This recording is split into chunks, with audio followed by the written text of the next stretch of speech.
সংখ্যালঘু প্রার্থী বাড়াতে পারে জামাত, গণমাধ্যমে খবর। খুলনা 1 আসন, এরই মধ্যে আপনারা একজন সনাতন ধর্মাবলম্বীকে মনোনয়ন দিয়েছেন। আসলে একটু জানতে চাই, জামাত আসলে জামায়াত ইসলামী নামটাও কি পরিবর্তন করতে যাচ্ছে কিনা? অনেক ধন্যবাদ। আপনি চমৎকার একটা বিষয় উপস্থাপনা করেছেন। দেখুন, আমাদের দেশে এখন সবচেয়ে বেশি আলোচনার বিষয় হলো যে আমরা মদিনার ইসলাম দিকে যুগবো, জামাত ইসলামের দিকে না। বহু রাজনৈতিক দলের নেতারই বক্তব্য পেয়েছেন। আপনি যদি মদিনা সনদের দিকে তাকান, সে মদিনা সনদের স্বাক্ষর কারা কারা করেছিল? রাসূলুল্লাহ সাল্লাল্লাহু আলাইহি ওয়াসাল্লাম, তার সাথে তখন ইহুদি সম্প্রদায়, এখন ওখানের অন্য বিধর্মী যারা ছিল তারাই। এই সব মিলিয়ে তারা স্বাক্ষর করেছিল, মদিনা সনদ হয়েছে। আর সেখানে আল্লাহ রসুলকে তারা প্রধান মেনে নিয়েছে। জামাত ইসলামী দেশে একটা শাসন ব্যবস্থার পরিবর্তন করতে চায়। সেই পরিবর্তনে যদি জামাত ইসলামীর আমিরকে প্রধান মেনে কোনো অমুসলিম যদি এটাতে সমর্থন জানায়, তাহলে তো এটাতে ধর্মীয় বা আদার্স কোনো দিক থেকে অসুবিধা নেই।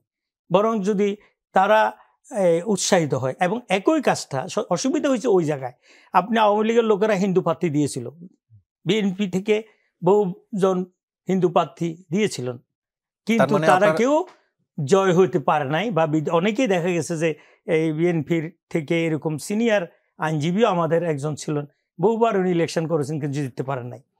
কিন্তু জামাত ইসলামী এখন যেটা বলছে যে আমরা যদি দেশ গঠন করতে চাই, সবাইকে নিয়ে গঠন করব। এখানে হিন্দুরা আমাদের দেশ গঠনের বাইরে থাকবে কেন? অমুসলিমরা বাইরে থাকবে কেন?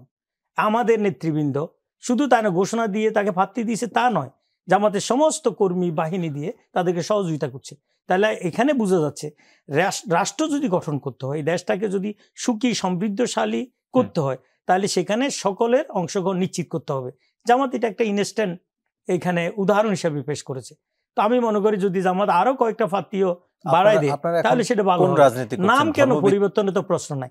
জামাতের নেতৃত্ব, জামাতের আনুগত্য, জামাত ইসলামী যে মধ্যপন্থী রাজনীতি করছেন আপনারা এখন, না কি আসলে মানে রাজনীতির মূল দিন আপনি দেখেন, মদিনা সনদকে আপনি চাচ্ছেন, মদিনা সনদ যেভাবে সবাইকে নিয়ে এখন যে বিভ্রান্ত মানুষের ভিতরে ডিভাইডেশন, দেশের অশান্তি, এই সব কিছু যদি আপনি নিরসন করতে হয়, সবাইকে এক ফ্রেমে আনতে হবে। জামাত ইসলামী এই থিম নিয়েই কিন্তু সবাইকে